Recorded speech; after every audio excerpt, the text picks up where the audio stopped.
Welcome to recipes in my way. இன்றைக்கி நம்ம அருமையான சுவையில் வாழைத்தண்டு உருளைக்கிழங்கு தோசை தான் செய்ய போகிறோம். இதை எப்படி செய்கிறது, இதுக்கு தேவையான பொருட்கள் என்ன பார்க்கலாம் வாங்க. உருளைக்கிழங்கை தோல் சீவிட்டு பொடி பொடியாக நறுக்கி ஒரு பாத்திரத்தில் போட்டு வச்சுருக்கேன். அதே மாதிரி வாழைத்தண்டில் இருக்கிற நார் எடுத்துட்டு அதையும் பொடி பொடியாக நறுக்கி எடுத்து வச்சுருக்கேன். இந்த ரெண்டையும் ஒரே பாத்திரத்தில் போட்டுக்கலாம். இந்த ரெண்டு வேகிறதுக்காக ஒரு 3/4 கப் அளவு தண்ணி இருந்தால் போதும். இதில் 1 டீஸ்பூன் உப்பையும் சேர்த்து 10 நிமிஷம் வேக விட்டுறலாம். மிக்சி ஜாரில் ஒரு சின்ன துண்டு பட்டை, 2 கிராம்பு, 2 ஏலக்காய், 1 டீஸ்பூன் சோம்பு, 1 டீஸ்பூன் கசகசா, 3 பச்சை மிளகாய்,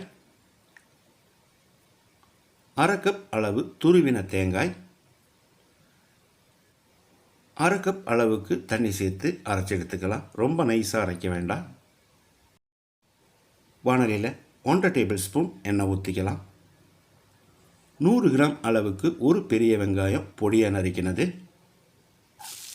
வெங்காயத்தை செவந்து வர்ற அளவுக்கு வதக்கிடலாம். வெங்காயம் வதங்கி வச்சு இதில் 50 கிராம் அளவுக்கு ஒரு சின்ன தக்காளியை பொடியாக நறுக்கி வச்சுருக்கேன். இதையும் போட்டு வதக்கிடலாம்.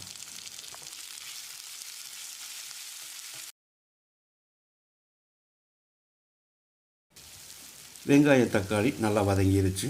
இதில் 1/2 டீஸ்பூன் மஞ்சள் தூள், 1/2 டீஸ்பூன் மல்லித்தூளையும் சேர்த்து பிரட்டி விட்டுறலாம்.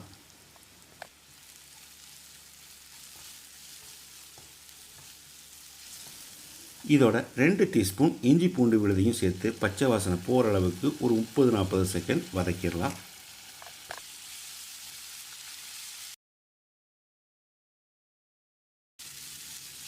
இஞ்சி பூண்டு விழுது பச்சை வாசனை போன பிறகு நம்ம ஏற்கனவே அரைச்சி வச்சுருந்த மசாலாவை ஊற்றிடலாம்.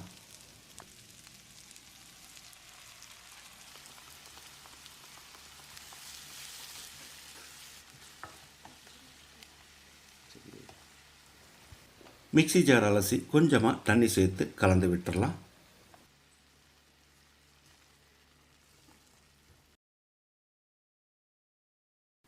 வாழைத்தண்டையும் உருளைக்கிழங்கையும் 10 நிமிஷம் வேக விட்டுருந்தோம். இப்போ இதை எடுத்து வாணலியில் போட்டுடலாம்.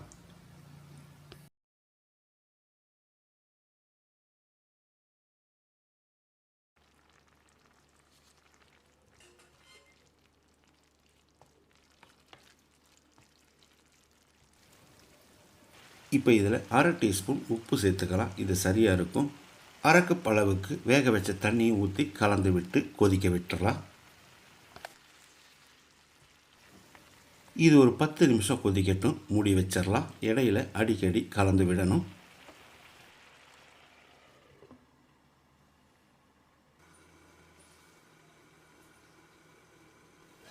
பத்து நிமிஷம் மூடி வச்சு வேக விட்டுருந்தோம்.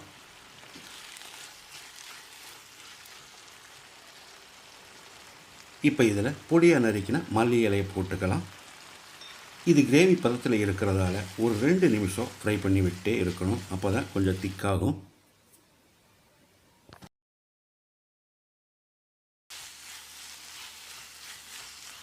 இந்த அளவுக்கு போதும். இப்போ இதை எடுத்து வச்சிடலாம். ஏற்கனவே தோசைக்கல் காய வச்சுருக்கேன். அதில் கொஞ்சமாக தண்ணீர் வச்சு விட்டுக்கலாம். வழக்கமாக நான் தோசை ஊற்றுற அதே மாவு தான். 1/4 கரண்டி மாவு ஊற்றி தேய்ச்சி விட்டுக்கலாம்.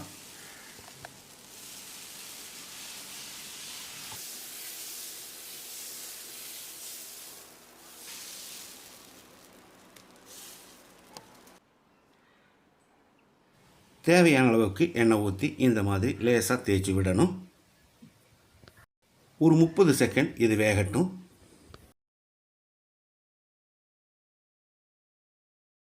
30 செகண்டுக்கு பிறகு நம்ம ஏற்கனவே ரெடி பண்ணி வச்சுருந்த வாழைத்தண்டு மசாலாவை தோசையோட நடுவில் வச்சு லேசாக தேய்ச்சி விட்டுடலாம். நல்லா வெந்த பிறகு இந்த மாதிரி மடித்து விடணும்.